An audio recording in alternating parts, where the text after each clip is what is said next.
Hello friends, कैसे हैं आप लोग। आई होप आप सभी अच्छे होंगे, खुश होंगे और स्वस्थ होंगे।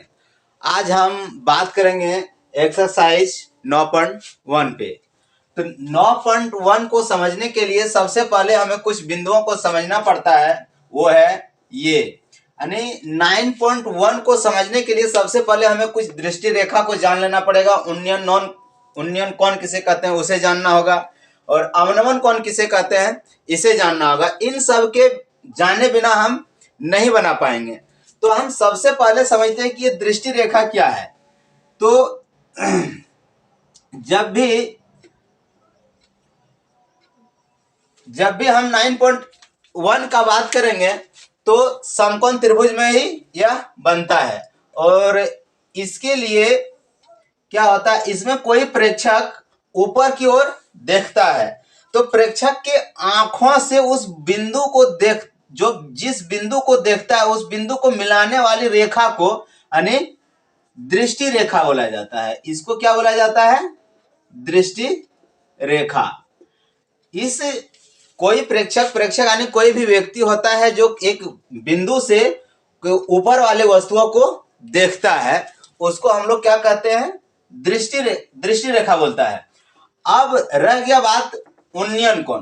तो उन्नयन कोण जब कोई व्यक्ति जब ऊपर की ओर करके देखता है, जब उसके आंखें ऊपर की ओर होता है तो वहां जो कोण बनता है इसको क्या बोलता है? उन्नयन कोण।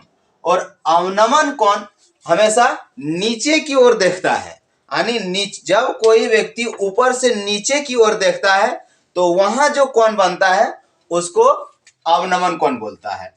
यानी अवनमन कोण हमेशा नीचे की ओर बनता है, और उन्नयन कोण है वो हमेशा माथा उठाकर जब देखता है, ऊपर की ओर देखता है तो वहां उन्नयन कोण बनता है। तो उन्नयन कोण यहां बनेगा और अवनमन कोण यहां बनेगा। उसके बाद बोला जाता है उन्नयन कोण हमेशा क्षैतिज रेखा और दृष्टि रेखा के बीच बनता है। यानी जो क्षैतिज रेखा होता है वो इस तरह का होता है, इसको बोलते हैं हम लोग क्षैतिज रेखा। क्षैतिज रेखा, ये जो क्षैतिज रेखा है यानी ये इस रेखा और दृष्टि रेखा, क्षैतिज रेखा और दृष्टि रेखा के बीच जो कोण बनता है उसको उन्नयन कोण बोला जाता है। उन्नयन कोण ये यहां बनता है। और अवनमन कोण हमेशा क्षैतिज रेखा और उन दृष्टि रेखा के बीच बनता है। यानी ये हुआ क्षैतिज रेखा और ये हुआ दृष्टि रेखा, इसके बीच में जो कोण बनता है उसको बोलता है अवनमन कोण। तो ये हो गया अवनमन कोण और उन्नयन कोण। तो हम लोग ने समझ गया कि उन्नयन कोण क्या है, अवनमन कोण क्या है और दृष्टि रेखा क्या है। अब इन सब के माध्यम से हम लोग देखते हैं कि एक्सरसाइज का क्वेश्चन कैसे बनेगा। एक्सरसाइज में क्या होता है कि यहां जैसे हम लोग उन्नयन कोण अवनमन कोण यहां जैसे पढ़े, हो सकता है वहां उस तरह से नहीं दिया रहेगा, लेकिन उसमें भी हम लोग जानेंगे, क्वेश्चन के माध्यम से जानेंगे कि आखिर वह कोण कैसा है और उससे हम लोग मान कैसे निकालेंगे। अब हम लोग देखते हैं क्वेश्चन नंबर 1।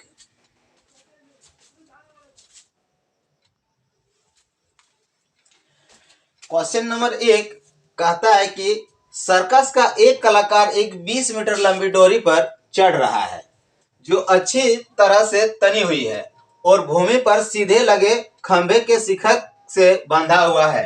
यदि भूमि स्तर के डोर द्वारा बनाया गया कोण 30 डिग्री हो तो खंभे ऊंचाई ज्ञात कीजिए। देखिए आकृति 9.11, आकृति 9.11। इसे हम लोग 9.11 पढ़ेंगे, न कि 9.11। ठीक है, ऐसा नहीं पढ़ा जाता, पॉइंट के बाद हमेशा अंक को एक एक करके पढ़ा जाता है, इसे ध्यान रखना है।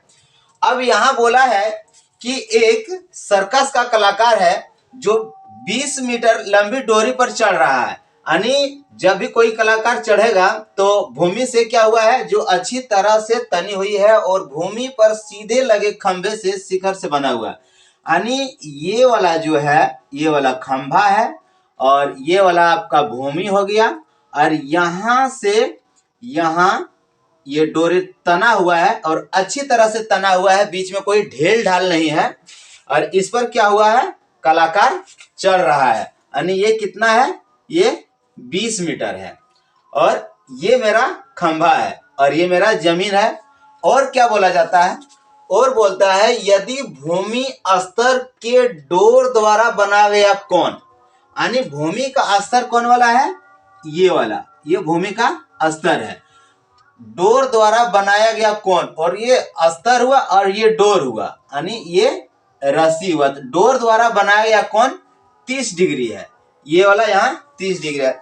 सबसे पहले इसको समझना है कि 30 डिग्री यहाँ बन रहा है, नो कि ये 30 डिग्री यहाँ बन रहा है, क्योंकि भूमि और डोरी के बीच बना है, खंभे और डोरी के बीच कौन नहीं बन रहा है, कौन बन रहा है, भूमि स्तर और डोरी के बीच में। तो ये मेरा भूमि है और ये मेरा डोरी है, इसके बीच में 30 डिग्री का कोण बन रहा है। यहाँ उन्नयन कोण और अवनयन कोण का मान नहीं दिया हुआ है, इस चीज को समझना है। उसके बाद हमको बोला है हो तो खंभे की ऊंचाई ज्ञात कीजिए, यानी खंभा का ऊंचाई ये वाला, इसको h मान लेते हैं। अब हम यहां लिखेंगे क्या, सबसे पहले दिया है AC इक्वल टू AC कितना दिया है 20 सेंटीमीटर, और यहां लिख देंगे माना खंभे की ऊंचाई, खंभा का ऊंचाई मेरा ये भी है, हम इसको लिख देंगे ये भी इक्वल टू h मीटर। अब ये मेरा खंभा हो गया, अब ये मेरा डोरी हो गया, और यहां मेरा कोण बन रहा है। तो इसको निकालने के लिए त्रिकोणमिति का कौन सा अनुपात लगेगा, हम यहां देखते हैं कि सबसे पहले हम यहां अगर खड़ा हो जाते हैं तो यहां से जो हमको दिखाई देता है वो P होता है और ये H होता है। तो हमारे सामने P और H है, P और H त्रिकोणमिति का कौन सा अनुपात में आता है, तो P और H त्रिकोणमिति का अनुपात साइन में आता है, यानी sine theta equal to P by H। तो हम यहां साइन थीटा लगाएंगे, क्या लिखेंगे, समकोण त्रिभुज ABC में, समकोण त्रिभुज ABC में sine 30 degree equal to P by H, या साइन 30 का मान होता है 1/2 इक्वल टू, यहां से देखेंगे तो P हो गया मेरा ये, यानी AB बटा H मेरा AC या AC, या 1/2 इक्वल टू AB मेरा हो गया H और AC हो गया 20। तो यहां लिख सकते हैं, जैसे H को 2 से गुना करेंगे तो ये हो जाएगा 2H इक्वल टू 20 को 1 से गुना करेंगे तो 20, और 2 से काटेंगे तो ये 10 बार में कटेगा, या H इक्वल टू 10 मीटर, ये हो गया आंसर। आप देखते हैं क्वेश्चन नंबर 2।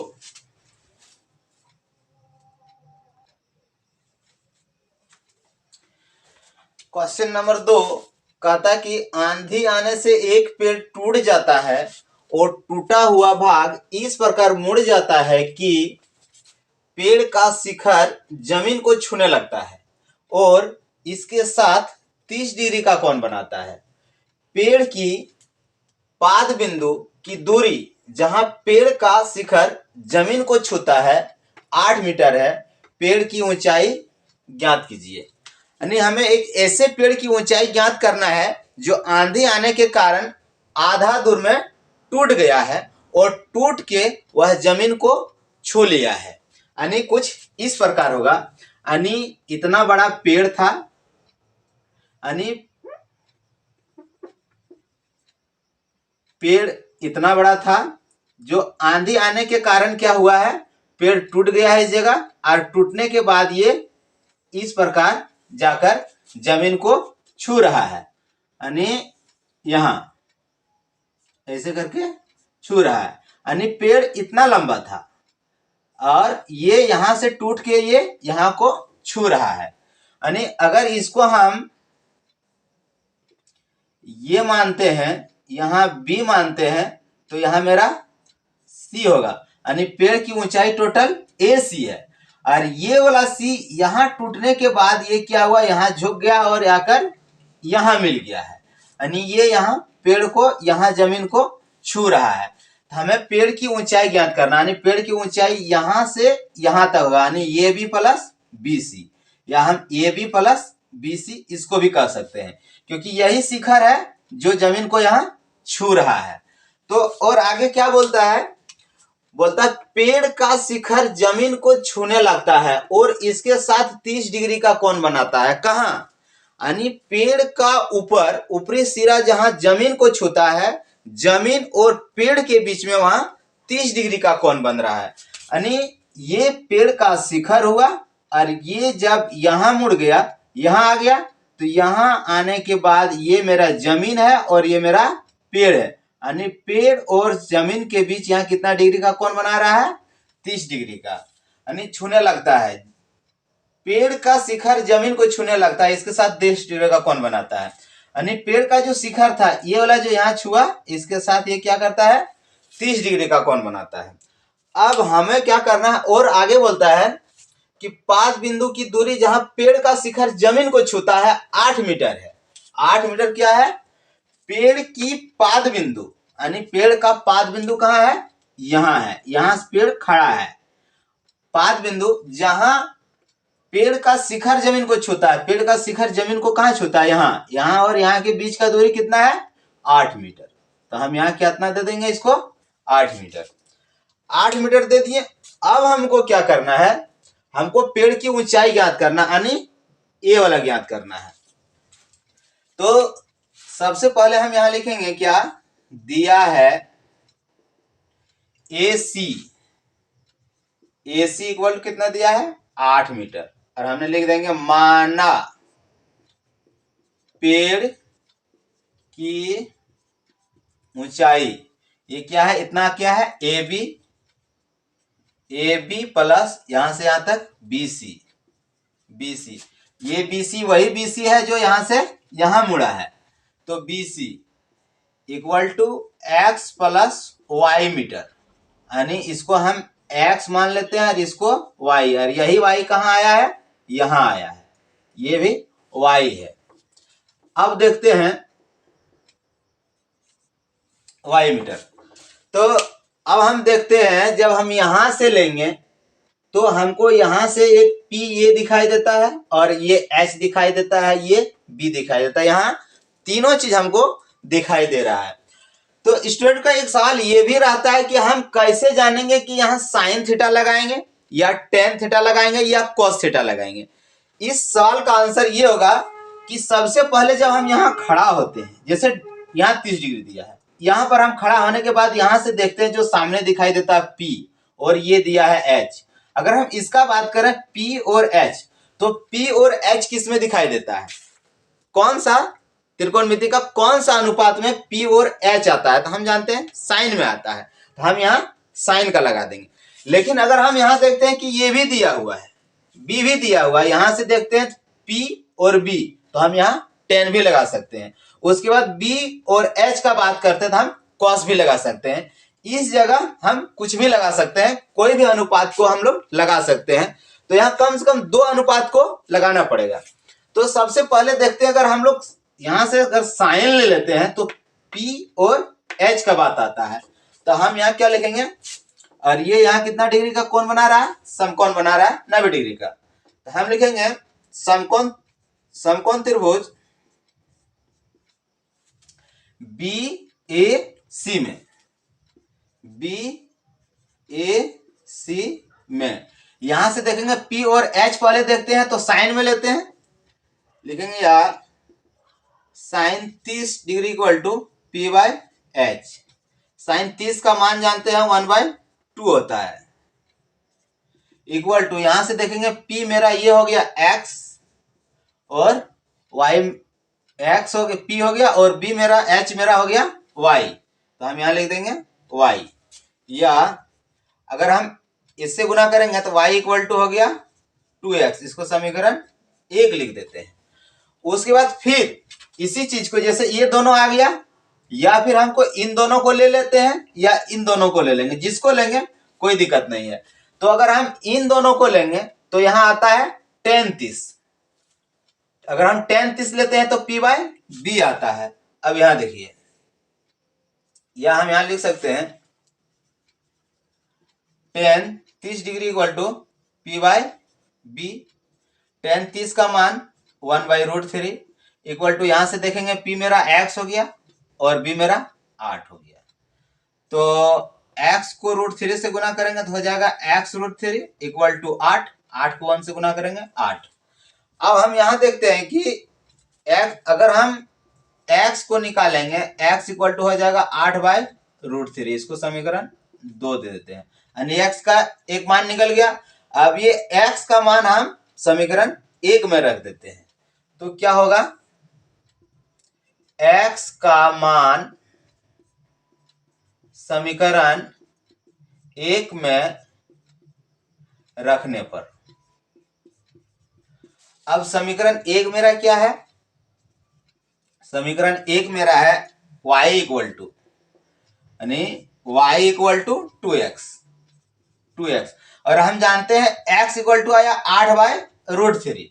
तो जहां 8 है, x है, वहां हम क्या रख देंगे 8/√3, या y इक्वल टू कितना हो जाएगा 2 इंटू 8/√3, या y इक्वल टू 8 दूना 16/√3। x का मेरा मान आ गया 8/√3 और y का मान कितना आ गया 16/√3। या हम पेड़ की ऊंचाई क्या लिखे थे, हमारा पेड़ की ऊंचाई AB प्लस BC यानी x प्लस y।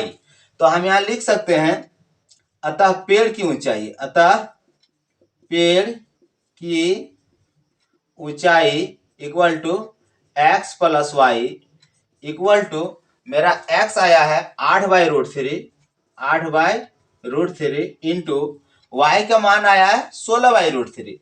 हम यहां लिख देंगे 16/√3।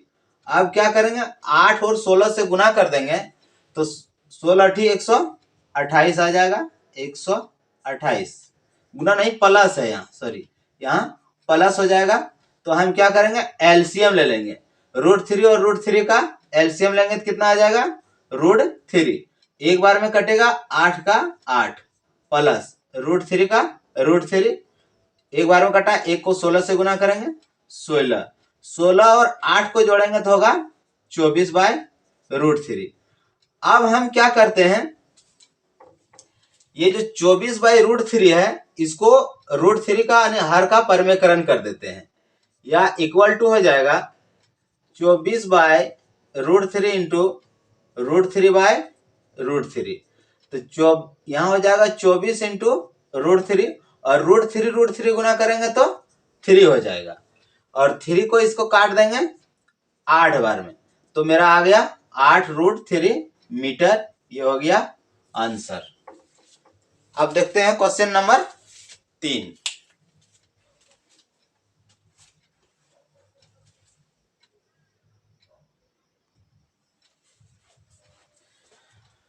क्वेश्चन नंबर 3 कहता है कि एक ठेकेदार बच्चों को खेलने के लिए एक पार्क में 2 फिसलन पट्टी लगाना चाहती है। 5 वर्ष से कम उम्र के लिए वह एक ऐसी फिसलन पट्टी लगाना चाहती है जिसका शिखर 1.5 मीटर की ऊंचाई पर हो और भूमि के साथ 30 डिग्री का कोण बनाती है, जबकि इससे अधिक उम्र के बच्चों के लिए वह 3 मीटर की ऊंचाई पर एक अधिक ढाल की फिसलन पट्टी लगाना चाहती है जो भूमि के साथ 60 डिग्री का कोण बनाती हो। प्रत्येक स्थिति में फिसलन पट्टी की लंबाई क्या होनी चाहिए। यानी एक पार्क में 2 फिसलन पट्टी लगा रही है, एक छोटे बच्चों के लिए, एक बड़े बच्चों के लिए।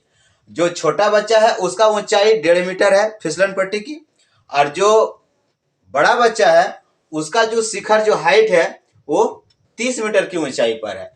यानी दोनों स्थिति में हमें फिसलन पट्टी की, प्रत्येक स्थिति में फिसलन पट्टी, यानी फिसलन पट्टी ये है, ये एक समकोण त्रिभुज है इस तरह का है, जो ये ऊंचाई पर है, यानी इसका शिखर यहां से यहां तक है और एक का यहां से यहां तक है, ये हुआ फिसलन पट्टी। और बोलता है जी ये 1.5 मीटर यानी 1.5 मीटर की ऊंचाई पर है। ये छोटे बच्चों के लिए ये 1.5 मीटर है और ये बड़े बच्चों की जो हाइट है वह 3 मीटर है। तो सबसे पहले यहां लिखना होगा कि दिया है, ये क्या है, P Q equal to 1.5 meter और ये मेरा ए बी है, A B equal to 3 meter, इसको लिख लेंगे 3 मीटर। अब यहां लिखेंगे माना ये छोटे बच्चे हैं, यहां लिखेंगे छोटे बच्चों के फिसलन पट्टी की लंबाई, ये वाला है छोटे बच्चों के लिए, छोटा बच्चा के लिए फिसलन पट्टी ये है कि लंबाई इसका क्या है, पी आर इक्वल टू मान लेते हैं कितना, इसको एक्स मान लेते हैं, एक्स मीटर तथा बड़े बच्चों के फिसलन पट्टी की लंबाई यानी बड़ा बच्चा के लिए ये है, ये क्या है मेरा ए सी, इसको लिख लेंगे ए सी इक्वल टू इसको कितना मान लेते हैं, वाई मीटर। अब हमको देखना है कि हमको ये निकालना है और ये निकालना है, तो फिर वही यहां आएंगे, यहां जहां कोण दिया है ये 30 डिग्री है और ये 60 डिग्री है, तो यही सवाल रहता है कि हम यहाँ साइन लगाएंगे या टेन लगाएंगे या कॉस लगाएंगे। जैसे 2 नंबर का जिसमें बनाए थे क्वेश्चन, उसमें क्या था, तीनों मान दिया हुआ था, उसमें पी बी और एच दिया हुआ था, तो हम वहां बोले कि कोई भी अनुपात लगा सकते हैं। लेकिन यहां देखते हैं कि सिर्फ यहां से देखेंगे तो ये P है और ये B है, तो P और B मेरा 10 होता है या कॉट, तो हम यहां तो या तो 10 30 लगा सकते हैं या कॉट 30 लगा सकते हैं, दूसरा हम नहीं लगा सकते हैं। तो हम क्या करेंगे, लिखेंगे पहले छोटे बच्चों के लिए ले लेते हैं, लिखेंगे समकोण त्रिभुज पी क्यू आर में, पी क्यू आर में लेंगे तो यहां ले लेंगे 10 30 डिग्री या 10 30 डिग्री इक्वल टू क्या हो जाएगा, P बाय बी, या 10 30 का मान मेरा 1/√3 है इक्वल टू यहां से देखेंगे P, तो ये मेरा है 1.5 बाय बी, तो यहां से देख रहे हैं P और B नहीं, यहां H है।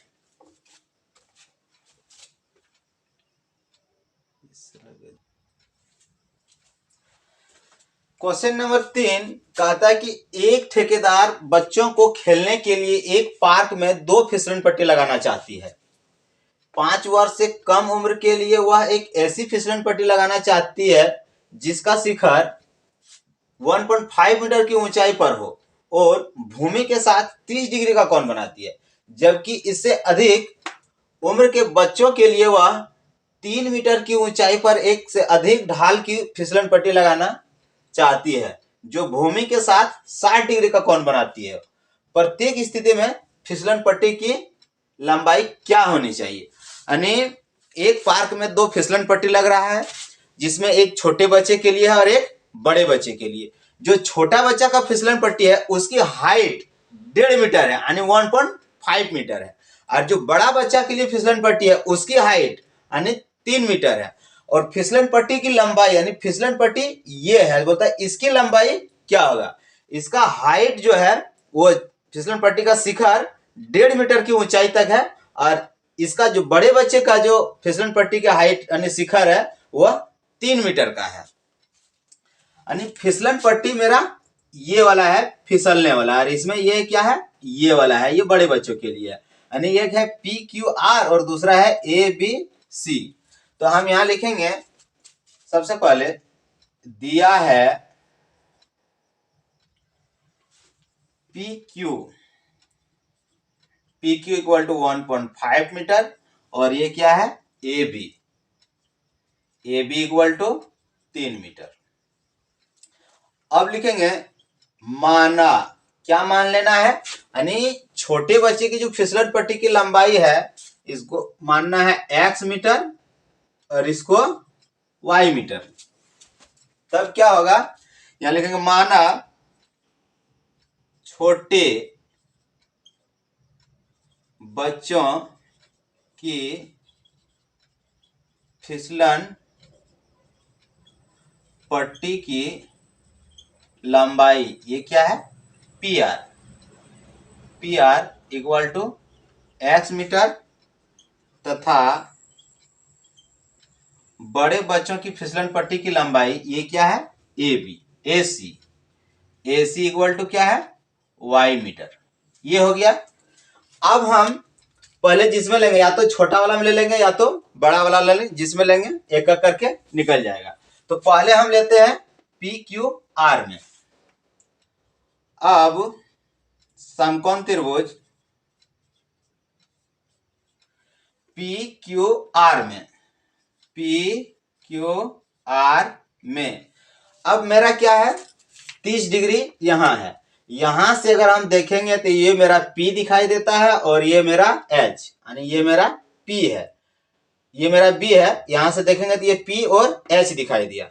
तो P और H त्रिकोणमिति का कौन सा अनुपात में होता है, ये हमको सबसे पहले जानना होगा। नहीं तो हम लोग यहाँ ये कंफर्म नहीं कर पाते हैं कि यहाँ हम tan 30 लगाएंगे या sin 30 लगाएंगे या cos 30 लगाएंगे। तो हम देखते हैं कि यहां से देखेंगे तो ये P मेरा है और ये मेरा H है। तो हम जानते हैं कि P और H साइन में होता है, तो हम साइन लगाएंगे, यानी कितना लगाएंगे, साइन 30 डिग्री लगाएंगे। यहां क्या लिखेंगे, PQR में साइन 30 डिग्री इक्वल टू क्या, P/H, या साइन 30 का मान 1/2 इक्वल टू, यहां से देखेंगे तो P दिखाई दिया 1.5 और H मेरा है X।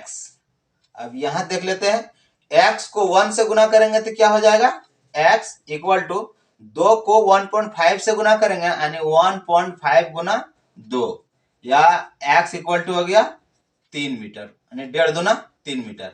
ये मेरा हो गया छोटे बच्चों के लिए। अब यहां पुनः क्या लिखेंगे, पुनः समकोण त्रिभुज अब की बार लेंगे ABC में। यहां भी क्या देखने को मिलता है हमको, यहां से भी देखेंगे तो हमको यहां से P दिखाई देगा और H दिखाई देगा। तो P और H साइन में ही होगा, यहां भी लगा देंगे sign 60 degree equal to P/H, या साइन 60 का मान √3/2। यहां से देखेंगे तो P मेरा 3 दिखाई देगा और H मेरा Y दिखाई देगा, तो यहां लगा देंगे Y, या 2 को 3 से गुना करेंगे तो 6 होगा इक्वल टू Y√3। अगर हम Y का मान निकालेंगे तो √3 मेरा नीचे आएगा, या यहां चलते हैं, या इसको लिख देंगे Y√3 इक्वल टू क्या, 6, यानी 6 को उधर कर दिया, Y√3 को इधर ले आए। या अगर हम Y निकालेंगे तो 6/√3 हो जाएगा। तो इसको क्या करना है, तो इसको ये भी कर सकते हैं, Y इक्वल टू 6/√3 इंटू √3/√3। तो इसको √3 गुना करेंगे तो क्या हो जाएगा, Y इक्वल टू 6√3, 6 को √3 से गुना करेंगे तो 6√3, और √3 को √3 से गुना करेंगे तो 3 होगा, 3 से काटेंगे तो ये 2 बार में आएगा, या Y इक्वल टू 2√3 मीटर, ये आंसर होगा।